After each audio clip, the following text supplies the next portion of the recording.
Family, welcome back to my channel. कैसे हैं आप सब? पूरी उम्मीद है आप सब अच्छे होंगे और अपना ख्याल रखिएगा।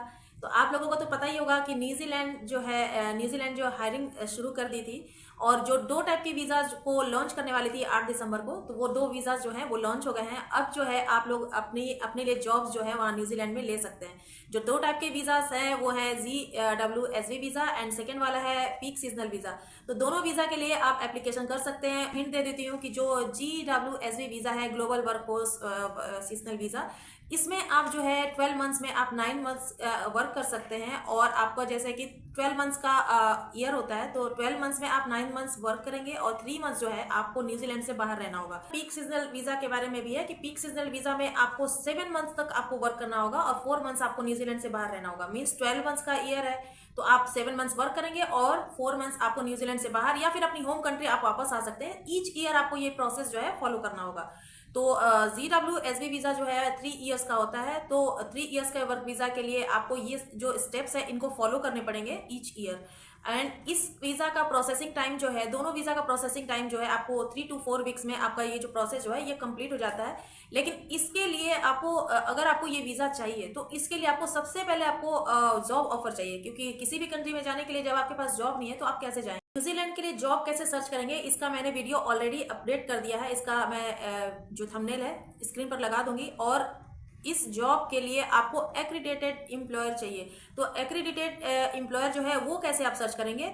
तो एक्रीडेटेड एम्प्लॉयर का मतलब होता है सबसे पहले कि जिसको गवर्नमेंट ने लिस्टेड किया है, गवर्नमेंट लिस्टिंग एम्प्लॉयर। और जिस कंपनी की लिस्टिंग न्यूजीलैंड ने की है उसी कंपनी का एम्प्लॉयर होना चाहिए। तो एम्प्लॉयर को आपको कैसे सर्च करना है स्टेप बाय स्टेप मैंने इस वीडियो में बताया है। एम्प्लॉयर सर्च करने के बाद यहाँ पर आपको कंपनी की लिस्टिंग की गई है, तो कंपनी की लिस्टिंग जो की गई है उस पर आपको उस कंपनी को आपको कॉपी करना है। कॉपी करने के बाद आपको उसकी ऑफिशियल वेबसाइट पर आपको जाना है। देन वहां पर आपको एक लिंक मिलेगा, एक ईमेल आईडी मिलेगी। ईमेल आईडी को आपको अपने ईमेल आईडी के थ्रू उस कंपनी को मेल करनी है। देन आपको वहां पर आपको एम्प्लॉयर जो है मिल जाएगा।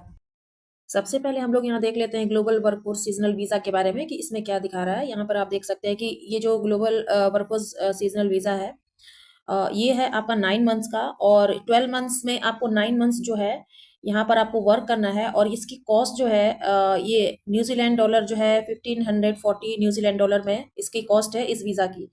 टू अप्लाई यू मस्ट, आपको इसमें क्या चाहिए, इसमें आपको have an offer of full time seasonal work और एक्रीडिटेड एम्प्लॉयर के थ्रू आपको जो है जॉब ऑफर आपको लेना होगा, क्योंकि एक्रीडेट एम्प्लॉयर ही आपको जॉब ऑफर दे सकते हैं। Work in job that is an global work for seasonal visa job list and meet the other requirements of the visa. This visa lets you work in New Zealand for an accredited employer who has offered you at the at least 30 hours work a week. Means week में आपको 30 hours जो है work करना होगा, जो कि accredited employer जो है आपको ऑफर करेंगे। Work in a job for up to 9 months each year आपको 9 मंथ्स वर्क करना है, क्योंकि 12 मंथ्स में आपको 9 मंथ्स वर्क करना है। And work up to 3 season in New Zealand. You must leave New Zealand for at least 3 months between each season. मतलब each season मतलब कि एवरी सीजन में आपको 9 मंथ्स वर्क करना है और 3 मंथ्स आपको न्यूजीलैंड से बाहर रहना है। 12 मंथ्स में 9 मंथ्स आप वर्क करेंगे और 3 मंथ्स आप न्यूजीलैंड से बाहर रहेंगे, या फिर अपनी होम कंट्री आप आने के बाद फिर से आप न्यूजीलैंड जा सकते हैं 9 मंथ्स के लिए और फिर से 3 मंथ्स आपको अपनी होम कंट्री में रहना है। तो इस तरह से आपको करते रहना होगा। 9 मंथ्स वर्क करना है और 3 मंथ्स आपको न्यूजीलैंड से बाहर रहना है। You must also be paid at least the pay level is stated on your visa. You cannot include your partner or dependent children in your application. They will not be eligible. आप अपने dependent को या children को इस application में include नहीं कर सकते हैं। They will not be eligible for visa based on their relationship to you. ये applicable नहीं, eligible नहीं है। और यहाँ पर आपने देख लिया 3 season in New Zealand, 3 season तक आपको रहना है। और यहाँ पर 9 months, यहाँ पर how long you can stay, you can work up 9 months in New Zealand each year. After 9 months you must spend 3 months outside New Zealand in any 12 months period. देखिए मैंने बताया 12 months में आपको 9 months वर्क करना है, 3 months आपको outside New Zealand रहना है। The time outside New Zealand doesn't need to in one trip. Your visa is valid for 3 years. ये 3 years का वैलिड वीजा रहेगा आपका। This means you can work up to 3 season in New Zealand. यहाँ पर आप देख सकते हैं ग्लोबल वर्क और सीजनल वीजा जॉब का के बारे में भी दिया है। Seasonal visa job duration and hiring months, तो ये आपको पढ़ना होगा। What to include in your application में आपका क्या इंक्लूड होना चाहिए। Your visa application must include a copy of employment agreement and job description होना चाहिए, sign copy of the job offer. ये दो एप्लीकेशन जो है आपके पास होने चाहिए। Employment agreement must include, employment agreement में ये आपका होना चाहिए employers name, address and phone number, your name and address, your job title, address for your work place of work, the kind of your work, जो भी है ये आपको पढ़ लेना है क्योंकि वीडियो बहुत लंबी हो जाएगी। फुल डिटेल्स में इसको आपको पढ़ना होगा। What the employment agreement can not include, आपके एम्प्लॉयमेंट एग्रीमेंट में ये सब इंक्लूड नहीं होना चाहिए। Unlawful deduction, a trial period, ये सब इंक्लूड नहीं होना चाहिए। तो इस ये आपका GSW वीजा जो है, ग्लोबल वर्कफोर्स सीजनल वीजा जो है, ये आपके पास होना चाहिए। मिनिमम स्किल्स रिक्वायरमेंट जो है, you must show you meet the global work for seasonal visa job skill requirements, you must have at least 3 season of experience in the same similar job. तो same job में आपको 3 season का work experience होना चाहिए। Job experience evidence, letter of reference from a former employer, certificates of employment, pay slip, tax certificate, providing a CV और resume is not sufficient, तो इसमें जरूरी नहीं है। तो अब आपको देखना होगा पीक सीजनल वीजा के बारे में। पीक सीजनल वीजा के बारे में, apply for this visa if you work in a job on the peak seasonal job list, your employer must send you a link to the online application form. Employer आपको send करेंगे online application form, एक link send करेंगे जो जिसमें आपका online application form होगा। तो यहाँ पर देख सकते हैं लेंथ ऑफ स्टे क्या है पीक सीजनल वीजा का, ये है आपका 7 मंथ्स का लेंथ है, वो 9 मंथ्स का था। और इसकी कॉस्ट है आपकी 1540 न्यूजीलैंड डॉलर। और इसको अप्लाई करने के लिए आपके पास क्या होना चाहिए, to apply you must have an offer of full time seasonal work for an accredited employer, work in job that is on the peak seasonal visa job list, और have spent at least 4 months outside New Zealand if you have been in New Zealand on peak seasonal visa for 7 months। तो 7 months आपको work करना है और 4 months आपको New Zealand से बाहर रहना है। और जस्ट सेम ऐसे ही आपको एक्रीडेट जो GWSB वीजा था उसमें आपको 9 मंथ्स वर्क करना था और 3 मंथ्स आपको न्यूजीलैंड से बाहर रहना है। तो यहाँ पर 12 मंथ्स में आप इसमें देख लीजिए 7 मंथ्स आपको वर्क करना है, 4 मंथ्स बाहर रहना है। Meet the other requirements of the visa, this visa lets you, आपको इसमें aggregate employer who has offered you at least 30 hours work a week. तो इसमें भी आपको पीक सीजनल वीजा में भी आपको 30 आवर्स अ वीक आपको वर्क करना रहेगा। Work in a job offer up to 7 months during seasonal peak, तो आपको 7 मंथ्स का जॉब ऑफर रहेगा सीजनल पीक में, during seasonal 7 months during a seasonal peak, stay in New Zealand for up to 7 months. यहाँ भी same लिखा हुआ how long you can stay, who can apply, इसमें कौन अप्लाई कर सकता है, जो job requirements if they are listed, जो लिस्टेड जॉब्स हैं उसी को अप्लाई करना है। Job offer for a job that is on peak seasonal visa list, इसकी लिस्ट है तो उसमें से आपको अप्लाई करना है। आपके पास गुड हेल्थ होना चाहिए, गुड कैरेक्टर, यहाँ पर आपको एम्प्लॉयर्स जो है एम्प्लॉयर्स की रिक्वायरमेंट है, skills and requirements, genuine reason for coming to New Zealand, have acceptable medical insurance if your job offer is over 3 months, तो आपके पास मेडिकल इंश्योरेंस होना चाहिए। जॉब ऑफर मस्ट भी, आपके जॉब ऑफर में ये होना चाहिए, current at the time you apply for your visa for at least 30 hours for a week for a job that is on the peak seasonal visa job list. ये सब पढ़ लीजिएगा क्योंकि बहुत ज्यादा वीडियो लंबी हो जाएगी। पीक सीजनल वीजा के बारे में यहाँ पर दिया गया है। आपको बताती हूँ कि जो एम्प्लॉयर की लिस्टिंग की गई है, एम्प्लॉयर की लिस्ट आप कहाँ से देखेंगे कि जिससे जहां से आप अप्लाई कर सकें। कौन सी वेबसाइट से आप जॉब फाइंड्स कर सकते हैं, जहां पर अप्रूव्ड एम्प्लॉयर्स हैं, और वहां से आप लिस्टिंग जो है ओपन करने के बाद आप वहां से CV and cover letter upload करेंगे और उसके बाद उनको मेल करेंगे तो आपको जो है जॉब ऑफर एम्प्लॉयर जो है वो आपको प्रोवाइड करेंगे। तो चलते हैं नेक्स्ट वेबसाइट पे। यहाँ पर आ गए हम लोग न्यूजीलैंड की गवर्नमेंट की वेबसाइट पे, immigration.government.nz, और यहाँ पर लेटेस्ट अनाउंसमेंट में आप देख सकते हैं। तो यहाँ पर सारे अनाउंसमेंट जो है टॉप वीजास के बारे में सब कुछ दिया हुआ है, और यहाँ से आपको क्या करना है, 3 डॉट पर आपको क्लिक करना है। यहाँ से हमें क्योंकि वर्क वीजा चाहिए तो हम लोग वर्क पर क्लिक करेंगे, इस तरह से ये ओपन हो जाएगा वर्क। और यहाँ पर आप देख सकते हैं सारी details, green list roles, skill based residence, employer accreditation, accredited employer work visa, register for information New Zealand, ready planning tool.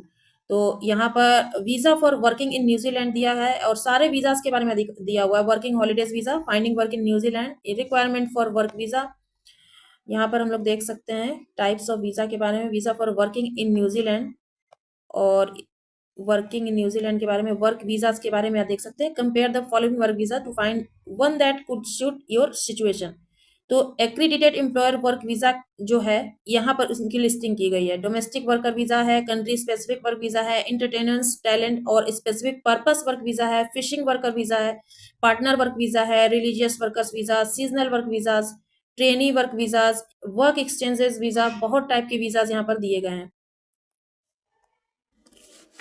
यहाँ पर आपने देखा कि कितने टाइप के वीजास दिए गए हैं। यहाँ पर इसके बाद आपको क्या करना है, जब जो आपको एक्रेडिटेड एम्प्लॉयर को सर्च करना है, तो इसके लिए आपको रिक्वायरमेंट्स फॉर वर्क वीजा के लिए यहाँ पर आपको क्लिक करना है। इस तरह का इंटरफेस ओपन हो जाएगा और यहाँ सामने दिख रहा है अप्रूव्ड एम्प्लॉयर्स।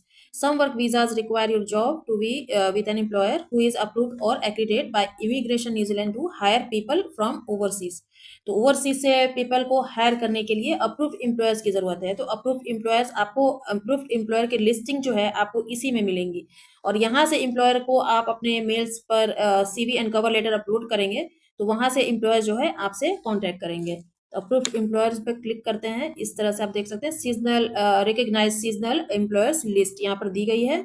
इसमें नीचे स्क्रॉल करेंगे तो आपको यहाँ पर पूरी लिस्ट दिख जाएगी। यहाँ पर देख सकते हैं, यहाँ पर एरो बना हुआ है रिकग्नाइज सीजनल एम्प्लॉय लिस्ट, इस पर क्लिक करेंगे इस तरह से तो ये ओपन हो जाएगा। फाइंड रिकग्नाइज सीजनल एम्प्लॉयर, यहाँ पर आप फाइंड कर सकते हैं recognise seasonal employer limited visa और नीचे देखिए यहाँ पर ओपन हो गया लिस्ट, यहाँ पर ओपन हो गई। 167 रिजल्ट है जिसमें कि 10 रिजल्ट यहाँ पर दिए गए A to Z में और यहाँ पर ये सारी कंपनीज के नेम है। इस कंपनीज के नेम को आपको क्या करना है, कॉपी करके आपको ईमेल पर उसको पेस्ट करना है न्यू टैब में। उसके बाद आपको अपना CV and cover letter upload करना है। देन उसके बाद आपके पास जो है एम्प्लॉयर्स के कॉल्स आएंगे जिसमें कि आपसे बात होगी और उस कंपनी का ये नेम है, ये सारी कंपनीज हैं। कंपनीज के नेम को आपको कॉपी करके अपने ईमेल से आपको उनको सेंड करना है और अपनी फाइल अटैच करके उनको सेंड करनी है। तो यहाँ से आप सारा निकाल सकते हैं। सबसे पहले यहाँ लोड मोर करेंगे तो और भी ऑप्शंस जो हैं कंपनीज के नेम जो है यहाँ पर देखने को आएगा और सब कुछ यहाँ पर लेटेस्ट है। यहाँ पर देख सकते हैं 2026, 15 नवंबर 2026, 2028, 31 मार्च 2028, यहाँ पर 2027 भी दिया गया। 2026 का आप कर सकते हैं 23 अगस्त 2026, 2028, ये सब कुछ लेटेस्ट है। तो आपको इसमें क्या करना है, किसी भी एक कंपनी को चूज कर लेना है यहाँ से। इस तरह से यहाँ पर आपको लोकेशन और एड्रेस जो भी है व्यू ऑन मैप, मैप भी दिया गया है कहाँ पर कौन सी लोकेशन पर है। तो यहाँ पर आपको देखना है और आपको सिर्फ कंपनी का नेम सर्च करके आपको ईमेल पर उनको सेंड करना है। बैक करते हैं। किसी भी कंपनी में आप कॉल कर सकते हैं, ऐसा नहीं है कि एक बार आपने किया तो एक बार में हो गया, आपको सर्च करना है। 2027 तो अभी बहुत दूर है, आप 2026 का ही देखिए। तो यहाँ पर आप सर्च करेंगे 13 अप्रैल 2026, Battery Hill Hoops Limited. Status expiry date है जो 13 अप्रैल की है। यहाँ पर 27 जुलाई की एक्सपायरी डेट है और ये कंपनी नेम है बे कीवी फ्रूट कॉन्ट्रैक्टिंग लिमिटेड। यहाँ पर देख सकते हैं सब कुछ, सारी कंपनीज दी गई हैं। बेले प्रोड्यूस लिमिटेड, बिडरस्ट लिमिटेड, ये सब कंपनीज के नेम है जहां पर आपको कांटेक्ट करना है और मेल के थ्रू आपको अपना सीवी एंड कवर लेटर और इस कंपनी का नाम पेस्ट कर देंगे ईमेल एड्रेस पर, अपने ईमेल से उनके ईमेल्स पर। तो आपको जो है एम्प्लॉयर जो है आपको वहां से मिल जाता है।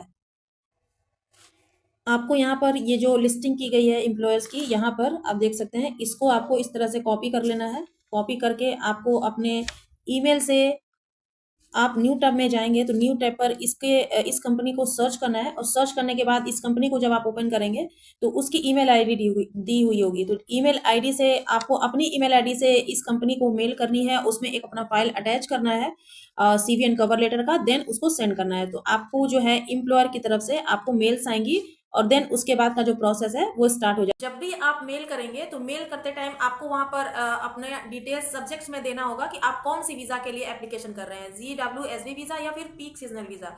तो ये आपको सब्जेक्ट में देना है, देन आपको मेल करनी है। वहां पर ईमेल आईडी उनकी ऑफिशियल वेबसाइट पर दी गई है। इस तरह से आप न्यूजीलैंड का जो वीजा है उसको आप ले सकते हैं। देन उसके बाद आपको जब तक एम्प्लॉयर नहीं मिलेगा तब तक आप एप्लीकेशन नहीं कर सकते हैं। तो आपकी एम्प्लॉयर से कांटेक्ट हो जाने के बाद आप एप्लीकेशन कर सकते हैं। देन आपको 3 to 4 वीक्स में मीन्स 30 to 35 डेज में आपको न्यूजीलैंड का वीजा जो है आपको एक्सेप्ट हो जाता है। तो ये सारा प्रोसेस फॉलो अगर आप कर लेंगे तो आप जो है 2026 में जो है न्यूजीलैंड कंट्री में आप जा करके वर्क कर सकते हैं। तो ये स्टेप करने से पहले आपको जॉब ऑफर चाहिए, देन उससे भी पहले आपको सीवी एंड कवर लेटर जो है न्यूजीलैंड फॉर्मेट में आपका बना हुआ होना चाहिए, क्योंकि जब तक आप CV and cover letter ready नहीं रखेंगे तब तक आप जॉब्स को अप्लाई नहीं कर सकते। तो मुझे उम्मीद है कि आपको सारी इन्फॉर्मेशन आपको समझ में आई होगी, और कोई भी डाउट है आपको तो आप मुझे कमेंट्स कर सकते हैं। इसका लिंक जो है मैं डिस्क्रिप्शन में दे दूंगी, और आपको न्यूजीलैंड में जॉब कैसे फाइंड करना है इसका भी लिंक आपको डिस्क्रिप्शन बॉक्स में मिल जाएगा। तो वीडियो अच्छी लगी हो तो लाइक कीजिएगा, और चैनल पर नए तो सब्सक्राइब कीजिएगा। फिर कुछ नए अपडेट के साथ मिलेंगे नेक्स्ट वीडियो में, तब तक के लिए बाय बाय।